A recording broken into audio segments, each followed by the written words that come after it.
acessórios complementam o look das peças fresquinhas do verão. E para esta temporada, um toque artesanal faz toda a diferença.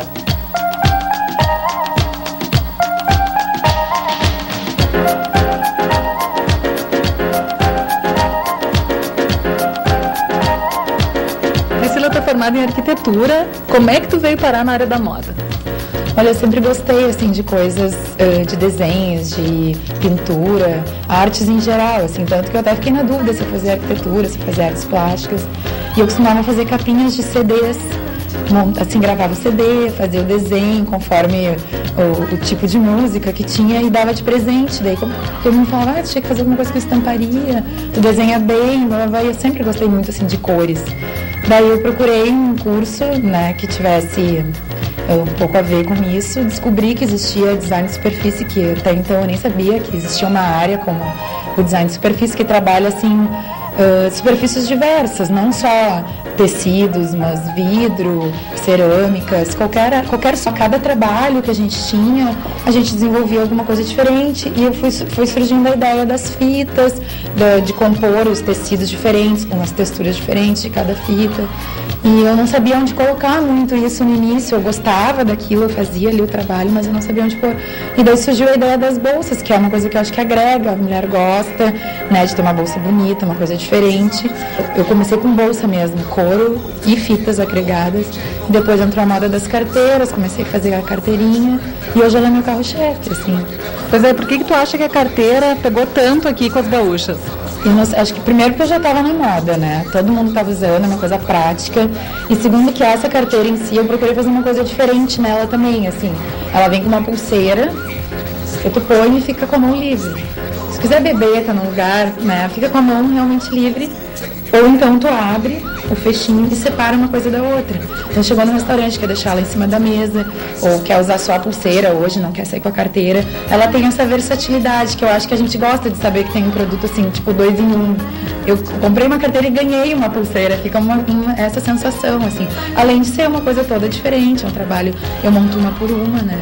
Dá pra ver que teu trabalho é bem artesanal. É. E como é que tu faz pra escolher essa combinação de tecidos, estampas? Olha, não tem muito, assim, é meio do feeling mesmo, ou do que tá usando, como estampas de bichos e coisas assim da savana, né, que tá super em alta, isso eu sempre tô fazendo. Mas eu procuro deixar elas harmônicas. E depois as outras composições vão surgindo, assim, não tem muito um critério, sabe?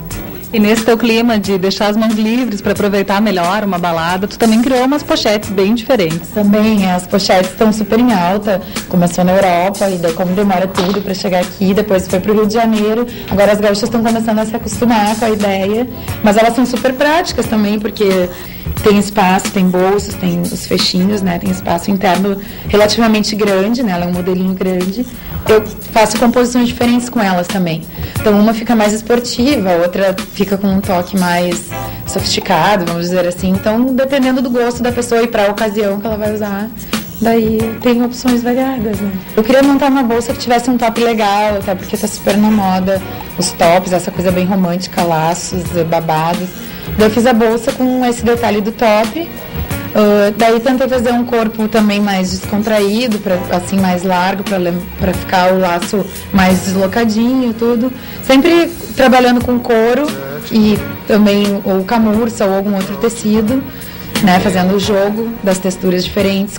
Já esse modelinho aqui, eu chamo ele de atravessar, né? Porque tem duas opções. Ou tu usa ela no ombro, né? Com a alça curta.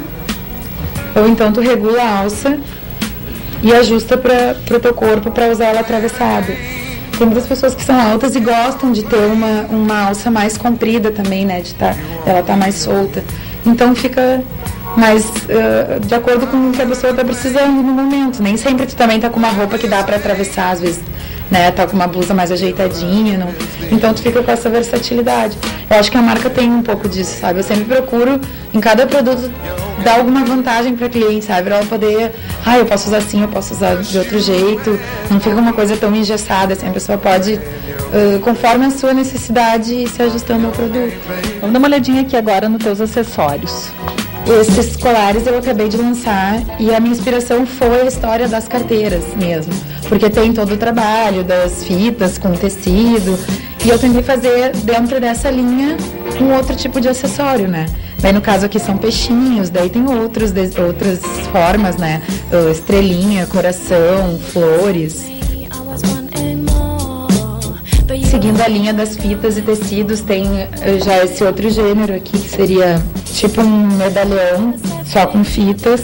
Cara de anos 70, assim. É, uma coisa meio retrô, assim, mas que pro verão é super bonito, tá com qualquer roupa lisa dentro dessas cores, ou branco ou preto, faz uma diferença na roupa, né? Então eu procuro trabalhar os acessórios também nessa forma, com fitas, tecidos, cores. E é tu que coloca a mão na massa? Eu ponho a mão na massa em tudo mesmo. Tudo passa pela minha mão. Desde as bolsas, escolha de material, de couro, o design dos metais, nas bolsas que levam metais, né? O desenho, fotos, escolha de tudo, eu que faço.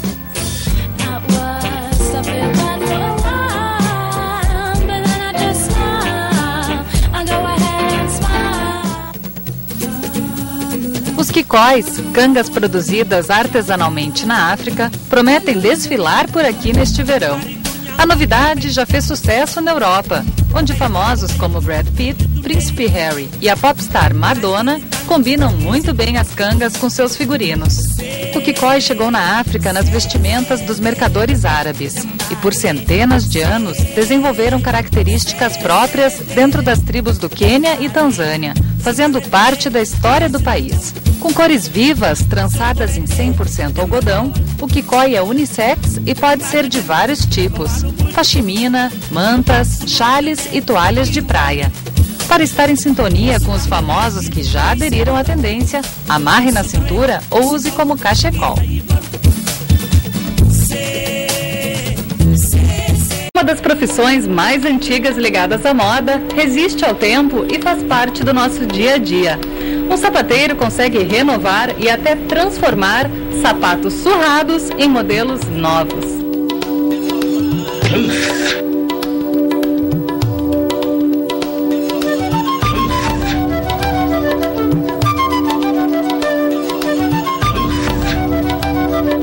Quais são os serviços que vocês fazem? A gente faz todo tipo de trabalho. Em malas, bolsas, em sapatos, baixa sapato, troca salto, reforma, faz tudo. Forra sapato para festa, bolsa para festa, sola inteira, meia sola, qualquer coisa, se faz tudo. Só não se faz milagre aqui, o resto a gente faz. E qual é o serviço mais procurado? Aí o saltinho, né? Salto fino, a biqueira do sapato e o saltinho que mais gasta, tu deve saber, né? Que o sapato, as pedrinhas, principalmente as gurias, nas faculdades, aquelas pedrinhas, estragam muito. E quem quebra o salto, tá indo para uma festa, quebrou o sapato, dá para consertar? Dá, bota outro, bota um novo. Para qualquer tipo de sapato? Qualquer tipo de sapato. Sempre a gente tem um jeitinho de ajeitar. E houve uma mudança muito grande no gosto das mulheres, né? Que antes só usavam sapatos muito altos e agora resolveram descer do salto. Dá para diminuir o salto? E dá para baixar o salto. Sempre até 1 centímetro, 1,5 centímetros dá para baixar. Como é que faz? Daí corta só? Corta ou troca. Ou troca o salto, né? Por um mais baixo, mais grossinho. E os sapatos de couro? Dá para pegar aquela tintinha que a gente compra no supermercado? Dá. Aquela tinta é bem boa. Passa no bico, passa uma franelinha, já melhora bastante. Dá para mudar a cor do couro? Dá para mudar. Se tu quer uma cor clarinha, tem que ser de uma cor clarinha com uma cor clarinha. Por exemplo, o preto tu pode fazer um marrom escuro. Do vermelho tu pode pôr um dourado. Todo mundo fala que não pode molhar a camurça e nobuque, senão estraga. É verdade? É verdade. A camurça, se molhar, ela vai ficar, se ela é preta, ela vai ficar esbranquiçada, assim, vai ficar feia, né? Até tem os produtos para camurça, mas não são muito bons. Então, se alguém trouxer um sapato molhado de camurça, não vai ter o que fazer? Tem uma escovinha de aço, tem a camurcina que dá para passar, mas não fica uma coisa de primeira qualidade. A maioria das pessoas tem um pé maior que o outro, né? É possível aumentar o tamanho de um dos pés do sapato? Só pondo na forma, né? Ou botar uma palmilha para diminuir o outro, comprar um número maior e diminuir um pouquinho, né? Daí dá. Bota uma palmilha, daí diminui meio número, vamos dizer, dá para fazer. E tu consegue colocar ele na forma e dele aumenta um pouquinho? Alarga. No comprimento não, mas na altura sim. E que reformas dá para fazer numa bolsa? Bolsa, pode trocar a cor, trocar a alça, fecho. Dá para encurtar a alça? Dá para encurtar a alça. Agora tá muito em moda aquelas bolsas que são de correntes, a alça de corrente. Depois, se a pessoa enjoou da corrente, tem como botar uma alça de couro? Dá para botar uma alça de couro, sim. E daí como é que encontra um couro parecido? A gente sempre acha, sempre tem bastante couro aqui, sempre tem um jeito, dá um jeitinho. Ou pinta, pega um couro de uma cor clarinha e faz a cor da bolsa, e se pinta, e faz a alça. Que cuidados a gente tem que ter em casa para evitar ter que trazer tanto sapato no sapateiro? Principalmente os cachorros, né? Os pequenininhos. os cachorrinhos, o bebê, eles direto, que eles estragam o sapato. E outra coisa, conservar, passar um paninho, limpar, né? E hoje em dia tem uma grande oferta de sapatos, né? Muitas lojas, muitos tipos diferentes. Vocês ainda são muito procurados? Somos bastante, porque o sapato bom, né? Sapato de couro, sapatos caros, então vale a pena arrumar. Fora os de estimação, né? Fora os de estimação, os cômodos, que elas querem arrumar. Elas querem conservar de qualquer jeito.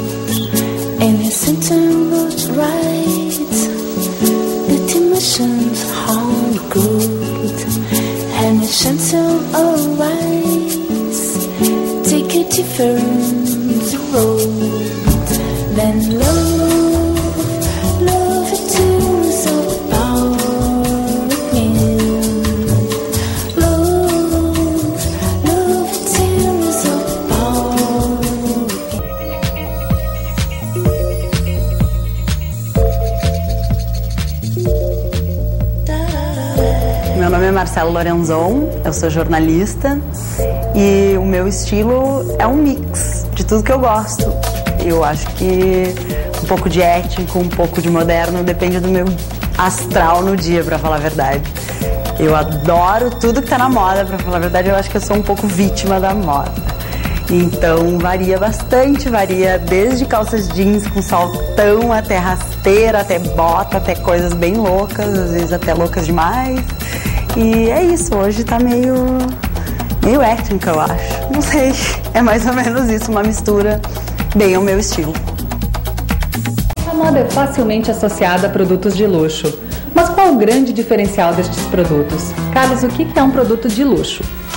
Produto que alcança um patamar de excepcionalidade, produto que já não permite mais concessões, um produto que já alcançou um nível de excelência que está totalmente pautado no seu processo de produção, na matéria-prima, na mão de obra, na observação de detalhes que venham a surpreender esse cliente e, evidentemente, em toda a cadeia do processo, desde o ponto de venda, a forma que é apresentado, posicionado, ou seja, um conjunto de ações que sustentem esse produto num grau e num nível totalmente de excepcionalidade. E os produtos desse segmento luxo, eles são necessariamente caros? Eles não são caros porque eles são excepcionais. Tudo aquilo que a gente quer muito não tem preço. Eles são produtos que têm uma formação de preço diferenciada. Nós estamos lidando com insumos, com princípios, com fundamentos de excelência, tudo aquilo que tem um patamar diferenciado, pautado na excelência, na excepcionalidade, evidentemente que esses valores eles têm custos diferenciados e, evidente, mais altos. A gente tenta muito evitar esse termo caro, porque o caro ele leva uma comparação rápida a barato. E esses produtos que alcançam esse patamar da excelência, eles trabalham em cima de valores que sustentam essa supremacia, essa entrega tão especial para o cliente final. E os brasileiros aderem facilmente a essa linha premium? O brasileiro se aventura muito bem, consumo aspiracional, nós somos de uma cultura muito impulsiva, o brasileiro muito atualizado, muito contemporâneo, muito vanguardista em algumas cidades brasileiras. A verdade é que o brasileiro se aventura muito bem de consumo, seja localmente ou seja internacionalmente. O brasileiro é muito respeitado lá fora em algumas das principais cidades de consumo diferencial e consumo de luxo, como Nova York, Miami, França, Paris, Milão. São cidades que recebem muito brasileiro nesse consumo do luxo, no consumo do aspiracional. Uma calça jeans ela pode custar até R$5.000, uma calça premium. Como é que o consumidor consegue perceber a relação custo-benefício numa calça jeans? Na verdade, não há uma relação custo-benefício, é uma relação de prazer, de desejos, de vontades, de sonho. Você bem coloca que uma calça jeans pode custar 5 mil, mas pode custar 20, pode custar 30. Vai depender do que esse consumidor pedir para ser mais exclusivo. Se ele pedir algo que seja customizado, feito só para ele, aí o céu é o limite. Ele pode encontrar o que for. Ele pode ser, de repente, que ele queira uma calça customizada de diamante. E aí, qual o valor disso? A verdade é que todos esses valores pautados no premium, no luxo, eles são totalmente pautados em cima de um consumo emocional, de um consumo de vontade, de prazer. Daí a relação do benefício, ela está totalmente associada até quanto você está disposto a pagar por produtos que atendem uma expectativa de sonho, de desejo. E quem consome mais o luxo, o homem ou a mulher? Sem sombra de dúvida vocês, né? Vocês lideram o consumo total, não somente no luxo, mas é evidente que o público feminino continua sendo a grande fatia de consumo mundial em quase todas as atividades. O homem vem demonstrando um fôlego e um ímpeto ao consumo como jamais visto e percebido nesses últimos, pelo menos nos últimos 20 anos. Há uma aceleração de consumo do público masculino, mas absolutamente uma entrega totalmente pautada dentro do consumo feminino. E na moda, quais são os principais produtos de luxo que estão atualmente sendo consumidos? Bolsas, calçados e roupas, esse é o que eu chamo da Santíssima Trindade, que acaba fazendo um volume e uma representatividade muito significativa dentro para as marcas e dentro do mundo da moda, nessa moda luxo no mundo todo. A gente tem sempre que falar dessas marcas que lideram esse carro-chefe. A Louis Vuitton é uma marca que hoje alcança esse final de ano como a marca mais poderosa da atividade do luxo, a marca mais representativa, que mais teve crescimento. Agora, existem bons exercícios atuais sendo feitos pelas essas grandes marcas mundiais como Dior, Gucci, Prada, Yves Saint Laurent, Ferragamo. Todas essas marcas têm feito um trabalho muito interessante nesses últimos anos, marcas clássicas, marcas tradicionais, acho que têm surpreendido com uma velocidade muito interessante. E as crises econômicas, como que a gente está vivendo atualmente, elas afetam o mercado do luxo? Afetam, como já estão afetando. É um consumo emocional, e todo consumo emocional supérfluo, o consumo daquilo que não é necessário, ele tem uma interrupção imediata. Absolutamente, a atividade do luxo possivelmente é uma das atividades de consumo que para mais rapidamente, mais imediatamente. Mas, da mesma forma, tudo aquilo que a gente faz, a gente acredita na análise desse mercado, que também esse é o principal consumo que é retomado. Então, logo o consumidor se sinta mais à vontade, mais seguro. Uma vez que isso acontece, ele retoma mais rapidamente o consumo do supérfluo, o consumo do prazer, o consumo hedonista, olhando para si mesmo. Quem são os consumidores, um perfil do consumidor do mercado de luxo? Você sabe que essa é uma pergunta muito interessante. Eu costumo dizer que o consumidor do mercado de luxo é todo e qualquer consumidor que se aventura dentro dessas possibilidades. É um consumidor que se permite, que tem predisposição a um consumo de prazer sem culpa. Eu sempre digo que a atividade do consumo do luxo, ela não pode ser consumida por culpa, ela tem que ser consumida por prazer, porque se você racionaliza, se você tenta entender todas as questões lógicas e racionais que estão por trás disso, evidentemente que não faria sentido. Mas pelo desejo, pelo prazer, tudo faz sentido. Todos nós fazemos um consumo de pequenos luxos no dia a dia, seja no produto de casa que você compra, seja no produto de higiene bucal que você está disposto a comprar, uma escova de dente muito mais especial para um valor mais especial. Então existem esses pequenos luxos que são a compra desse dia a dia nosso cotidiano, e essa aventura do luxo que ela está mais pautada em produtos mais expressivos ou no acesso a serviços. Evidente que quem tem uma possibilidade financeira, hoje, atualmente, resolve mais rapidamente essas vontades. Quem não tem a disponibilidade financeira de imediato, se planeja, se programa, sonha, de repente faz uma compra ao ano, não é um cliente contínuo, mas é um cliente ocasional que faz parte de um bolo total aí.